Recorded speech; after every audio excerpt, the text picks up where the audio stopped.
business package deals. Salela umnxeba kule nombolo 047 877 0095 okanye 047 877 0096 okanye uthumele i-email ku sales@vukanifm.org. Mizuzu ke masiyenze beyi-15 bethile phake insimbi ka-8 o'clock ukujonga kapha ekhaya kumasipala waseSakhisizwe local municipality phake ku-ward 8 sijoyinwa ke nguye ke uCouncillor Phumelele kaMahlombe sincokola ke nge-launch of youth festival kodwa ke ngeenkcukacha zithe vetshe sawuva kuCouncillor ngaba ke usiphathele ntoni na. Councillor tata masikubulise enkqubeni sikunike elithuba uzibulisele kumphulaphuli weVukana FM ngale mini namhlanje. Mandibulise kuwe msasazi, ndibulise kubaphulaphuli bonke basevukana icamako.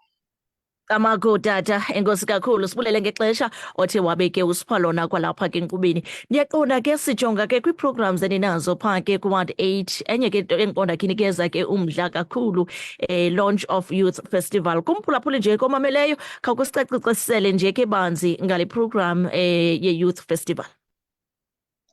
Enkosi msasazi. Apha iward 8 msasazi siye saqaphela into yokubana kwezinye zee-programs esimane siba nazo singurhulumente zii-programs eziye zithethe ncakasana nee-basic services.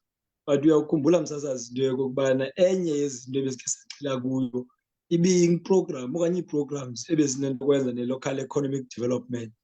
But ufumanisa into yobana basekhona abantu abatsha abase-outside abangakhetharishaleki msasazi. Yile nto siye sathi sawuhlala phantsi sabona into yokubana abantu abatsha abaninzi ababandakanyeka kwisport, whether it's cricket okanye rugby okanye athletics okanye football, kanye nabanye abantu abatsha ababandakanyeka kwizinto ze-arts and culture, imixhentso, imidaniso, imiculo njalo njalo, ibingabantu abatsha ebesibashiya ngaphandle. Yile nto ke ngoku sithe xa sizawukwenza ezi nkqubo zizawudibanisa ezemidlalo kwakunye nezenkcubeko masibe kanti silontsha le nto siyibiza ngobana today yi-youth festival. Izawuthi ke msasazi xa ilontshwa le youth festival ikwazi ukubandakanya ezemidlalo zonke, but as well ikwazi ukubandakanya umcimbi we-arts and culture. Yile nto kunamhlanje msasazi sithe xa siza kuyenza le nkqubo izawube iqalwa namhlanje, but inkqubo ezawuthatha inyanga msasazi asisenzi one day tournament. Kodwa namhlanje sidibanisa onke amaqela ezemidlalo alapha e-ward 8 apho sizawukwazi ukudakanca khona indlela ezawuqhuba ngayo le youth festival nexesha ezawuqhuba kwakunye nezinto abazawuzixhamla abantu abazawuthi bathathe inxaxheba nendlela ababathathe ngayo inxaxheba abantu abatsha abalapha e-ward 8 ingakumbi abantu kwezemidlalo msasazi. Iyilo nkqubo ilolo hlobo. Nkosi kakhulu Councillor, ukujonga nje ke amaxesha kumphulaphula omameleyo nanjengoko nizawube ke niyilontsha officially le youth festival, ingaba amaxesha athini kwaye ke sijonge nevenue kulindeleke ibe ngubani abayinxalenye yale launch?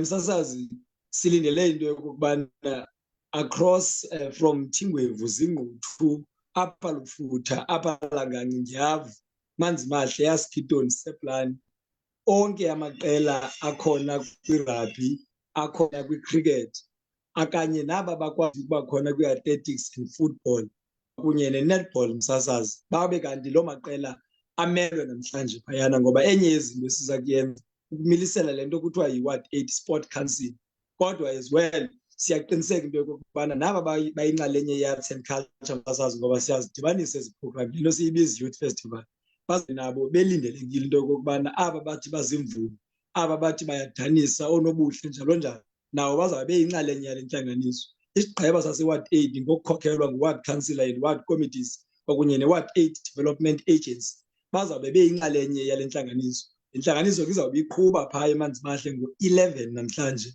kwela holo likamasipala msasazi. Enkosi. Nkosi kakhulu. Ngokokuva kwam Councillor, le meeting iyawukhokhelela into yokuba niphume nee-dates mhlawumbi enizaba nazo ezi events within le festival okanye ezi activities within le festival. Ingaba ndikubamba kakuhle my Councillor? Injalo msasazi, sizawube namhlanje siyondlale yonke idate ezawubiqala ngayo nezinye idates ezawubiqhuba ngazo ide ibe kanti iyokufikelela kwinyanga yabantu abatsha up until end of June igqithe msasazi again, because inamabakala kufuneke siwadakanyile apho kuzabe kukhutshiswana khona, kukhutshwa ii-prizes njalo njalo, ibe kanti ide iyoqukunjelwa ke ngoku ngoSeptember during Heritage Month. Alright, kwasi kakhulu Councillor Manibulele ke ngexesha othe wabe ke usiphalo kodwa ngethemba lokuba iziphumo ngakumbi ke zale launch ndawuphinde ndizive ndiphinde ndibuye nomphulaphuli ke sizojonga into yokuba ingaba ke kule youth festival kulindeleke kube ke kwenzeka ntoni na. Enkosi kakhulu msasazi, enkosi kakhulu. Kwasi kakhulu right, phulaphuli webukade FM imizuzu masiyenze